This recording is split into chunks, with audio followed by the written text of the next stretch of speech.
14 impianti sequestrati e 53 persone indagate a Reggio Calabria e provincia in un'inchiesta sulla depurazione che ha permesso alla Guardia Costiera e alla Procura della Repubblica della città dello Stretto di aprire uno squarcio su un caso che farà discutere. Mala depurazione l'hanno denominata l'indagine, per significare il corposo sospetto di una gestione poco zelante degli impianti che ha causato problemi al Mare Ionio, al Mar Tirreno e a diversi torrenti.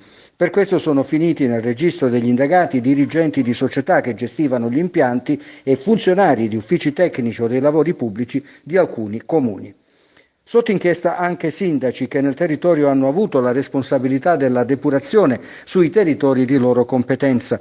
Tra gli indagati c'è l'attuale primo cittadino di Reggio Calabria Giuseppe Falcomatà, ma anche i suoi predecessori Demi Arena e Giuseppe Raffa.